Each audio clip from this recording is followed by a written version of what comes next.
8 number जो last है part 25 का इंटरजेक्शन।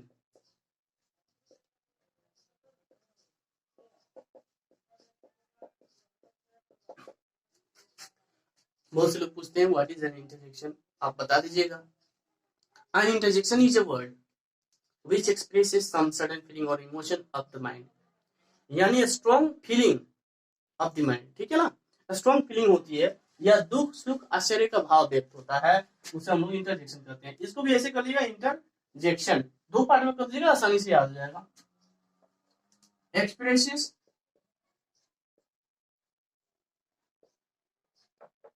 some sudden feeling और इमोशन ऑफ द माइंड, ध्यान देंगे तो वही है। An interjection is a word which expresses some sudden feeling or emotion of the mind, ठीक है।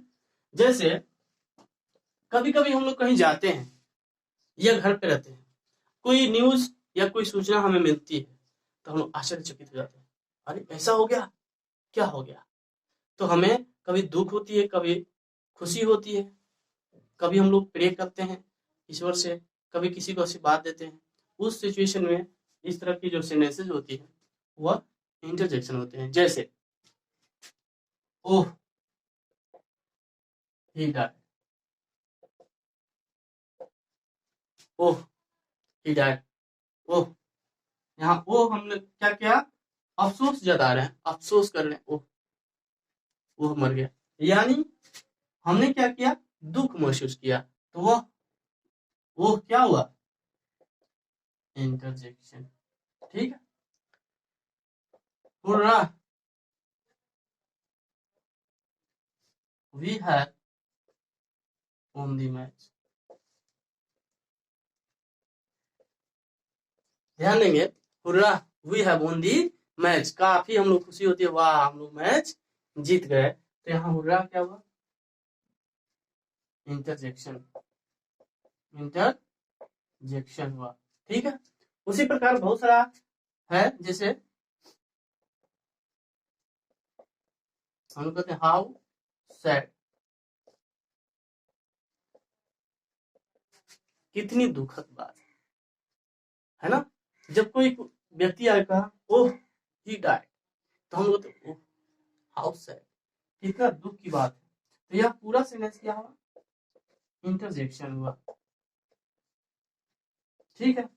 तो इस तरह से जो भी इसकी पहचान है, जब भी आप देखिएगा ये एक्सक्लेमेशन मार्क, जहां भी आपको ये दिखाई देगा एक्सक्लेमेशन मार्क, ये तो आप समझिएगा कि वो ग्रामर में इंटरजेक्शन है, ठीक है। तो इस प्रकार हम लोग का पार्ट स्पीच एंड हुआ, और आप से उम्मीद है कि आप बेहतर ढंग से सीखे होंगे।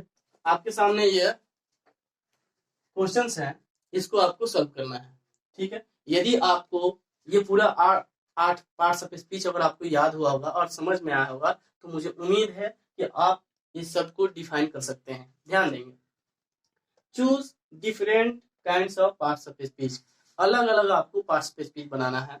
तो मैं आपको कुछ हिंट्स के लिए मैं बता दूं कि यहाँ आप देख सकते हैं, ये शॉर्ट में नाउन को हम लोग एन लिखेंगे, प्रोनाउन को PRO लिखेंगे, एडजेक्टिव को ADJ लिखेंगे, और वर्ब को भी लिखेंगे, वर्ब को ADV लिखेंगे, कंजक्शन को CONJ लिखेंगे, प्रीपोजिशन को PREP लिखेंगे, और इंटरजेक्शन को INTERJ लिखेंगे। अब ध्यान दें, इसको बनाना कैसे है, मैंने आपको दिया है question, choose different kinds of parts of speech. इसमें आपको बताना है कि पार्ट्स ऑफ स्पीच में कौन क्या होता है।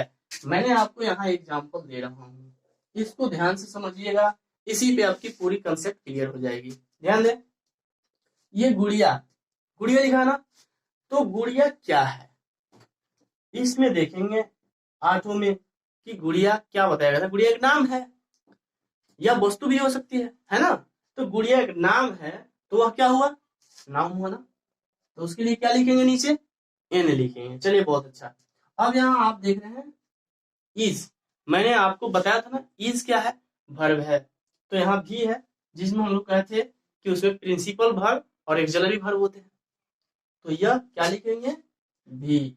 अब यहाँ देखिए ए आया है, तो ए तो आप जानते ही हैं आर्टिकल होता है, ए एन दी आर्टिकल होते हैं। जब भी कहीं सेंटेंस में लिखा होगा ए एन दी, तो उसके नीचे आप आर्टिकल लिख देंगे ए, ए आर टी, शॉर्ट में लिख दीजिएगा। अब ध्यान दें यहाँ गुड, तो गुड क्या है, एक विशेषता बदला रहा है ना, तो आप बताइए कि इनमें से क्या होगा, क्या होगा, एडजेक्टिव। वेरी गुड, तो यह एडजेक्टिव ही हुआ। अब यहाँ देखेंगे गर्ल, फिर नाम आ गया गर्ल, है ना, तो वह नाउन हुआ।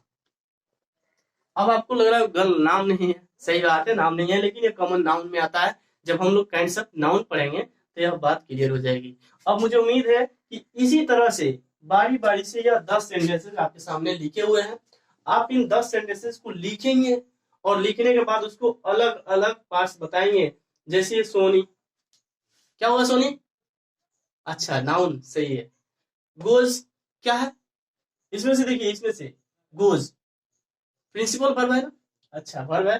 टू क्या करता है, रिलेशन करता है ना, हाँ, तो क्या हुआ, प्रीपोजिशन। फिर यहाँ आपका आ गया स्कूल, तो स्कूल क्या हो गया, नाउन। तो चलिए मुझे उम्मीद है कि यह आप 100% यह करके आएंगे, और मुझे उम्मीद है सबका सही होगा। बेहतर ढंग से आप कॉपी में इसको बनाइए, लिखिए, और आपके पास कोई ग्रामर की बुक होगी तो उसमें आपकी इस तरह के पार्टिसिपेट दिए हों, उसको जरूर बनाएं। Thank you for watching.